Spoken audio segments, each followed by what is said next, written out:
Hai semuanya, perkenalkan nama saya Faton Octavian Sosil, nomor BP 18 1053 1022.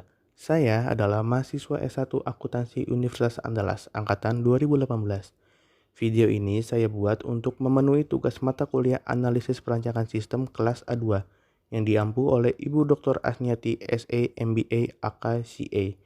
Video ini bertopik database dan data konsep. Selamat menonton guys. Apa itu database?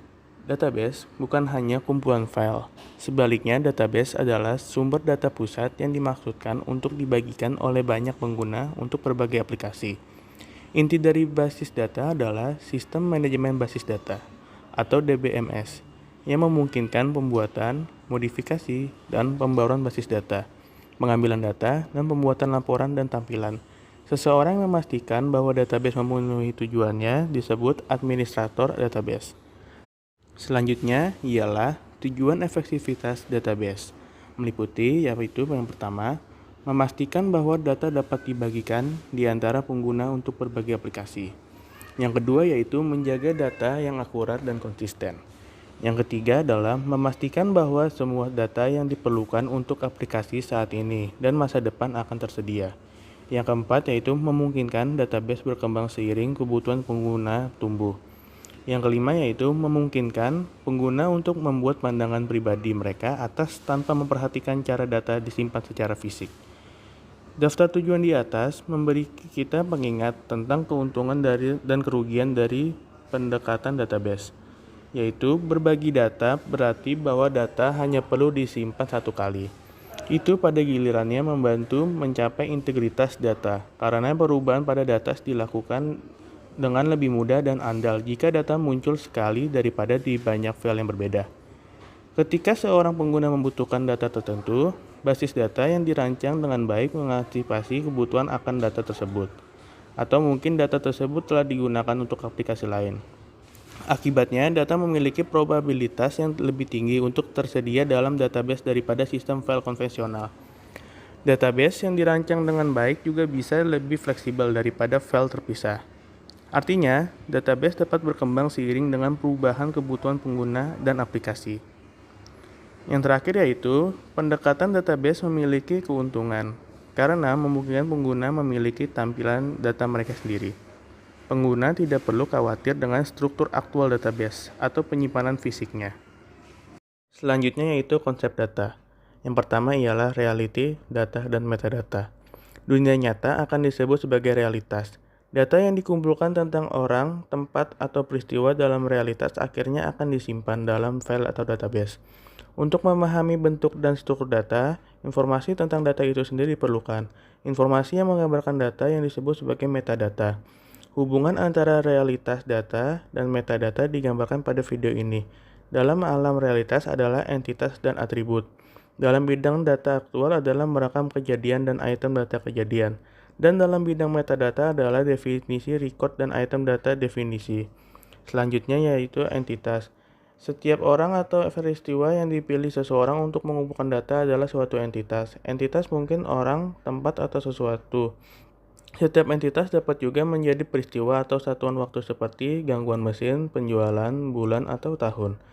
Selanjutnya yaitu hubungan. Hubungan adalah asosiasi antara entitas. Gambar ini adalah entitas hubungan diagram yang menunjukkan berbagai jenis hubungan. Jenis pertama dari hubungan adalah hubungan satu ke satu, yaitu 1:1. Tipe lain dari hubungan adalah satu ke banyak, yaitu 1:m atau banyak ke satu asosiasi.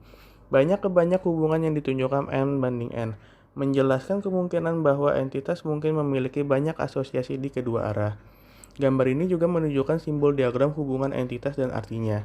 Selanjutnya yaitu contoh entitas hubungan.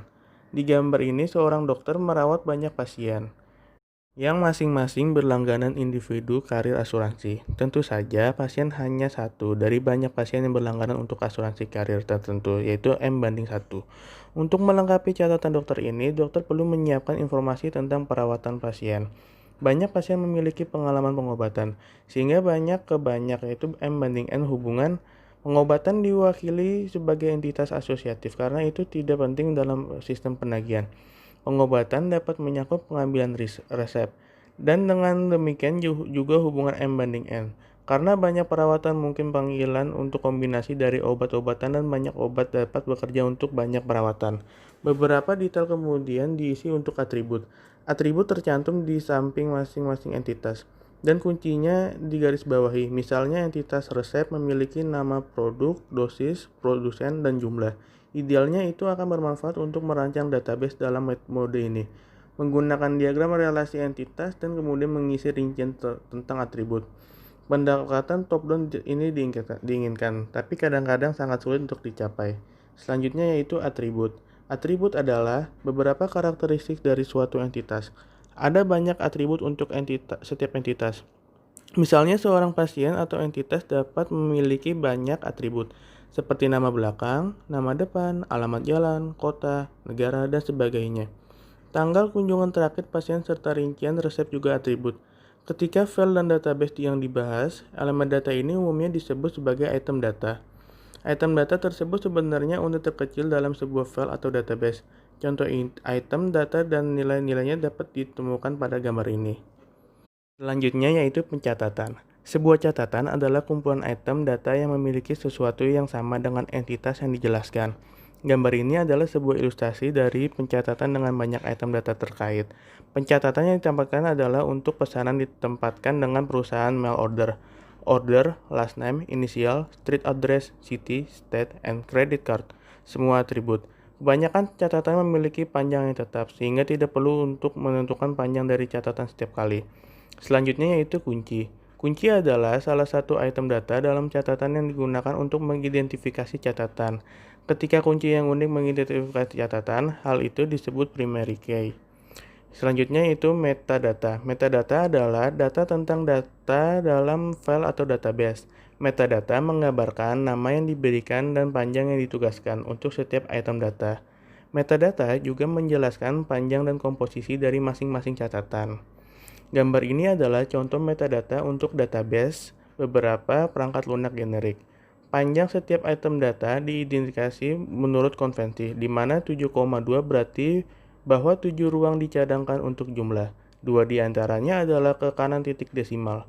Huruf N menandakan numerik, dan A singkatan dari alfanumerik, dan D disingkatan dari date, dan otomatis dalam bentuk month, date, years. Yang kedua yaitu file. File dapat digunakan untuk menyimpan data untuk jangka waktu yang tidak terbatas, atau mereka dapat digunakan untuk menyimpan data sementara untuk tujuan tertentu. File induk dan file tabel digunakan untuk menyimpan data untuk jangka waktu lama. File-file sementara biasanya disebut file transaksi, file pekerjaan, atau file laporan. File-file yang digunakan adalah yang pertama file induk. File induk berisi catatan untuk sekelompok entitas.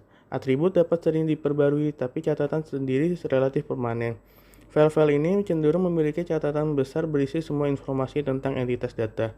Yang kedua yaitu tabel file. File tabel berisi data yang digunakan untuk menghitung lebih banyak data atau mengukur kinerja. Salah satu contoh adalah tabel tarif pos yang digunakan untuk menentukan biaya pengiriman paket. Contoh lain adalah tabel pajak. File tabel biasanya dibaca hanya oleh sebuah program. Yang ketiga yaitu file transaksi. File transaksi digunakan untuk memasukkan perubahan yang memperbarui file induk dan menghasilkan laporan. Yang keempat yaitu laporan file.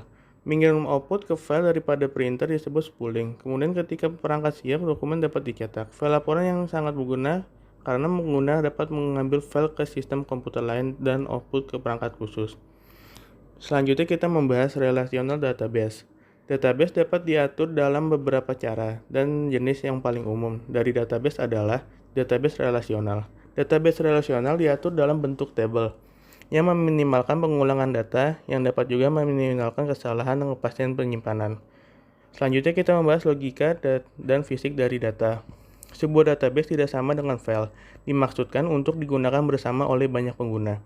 Pengguna dapat melihat semua data dalam berbagai cara. Pengguna yang berbeda memiliki pandangan yang berbeda.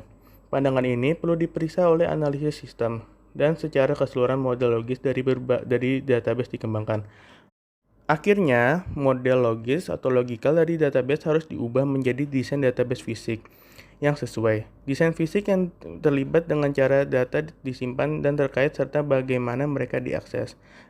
Ada 3 jenis utama dari database logis terstruktur. Yang pertama yaitu struktur database hierarki. Struktur database hierarki yaitu struktur kelompok data, subkelompok data, dan kelompok yang lebih kecil lagi menyerupai cabang-cabang pohon. Yang kedua adalah struktur database jaringan. Struktur database jaringan memungkinkan satu catatan tertentu menunjuk pada catatan lain dalam database. Yang ketiga yaitu struktur database relasional. Struktur sistem manajemen relasional merupakan sistem yang menyerupai tabel-tabel dan merupakan format yang dapat dipahami secara cepat oleh manajemen atau staf profesional. Selanjutnya kita akan membahas struktur data relasional. Sebuah struktur data relasional terdiri dari satu atau lebih dua dimensi tabel yang disebut sebagai hubungan atau relasi. Baris tabel mewakili catatan dan kolom berisi atribut. Pada model database relasional, seluruh data diwakili dalam bentuk tuple, digabungkan dalam relasi-relasi. Database yang diorganisasikan dalam hal model relasi merupakan database relasi. Terdapat 3 tabel. Tabel pertama adalah tabel yang berisi item-item dan harga dari per item tersebut. Tabel kedua yaitu menjelaskan rincian dari pesanan atau order. Tabel ketiga mengidentifikasi status pesanan. Sekian dari video saya, terima kasih. Kurang lebihnya mohon maaf. Semoga video ini bermanfaat. Bye guys.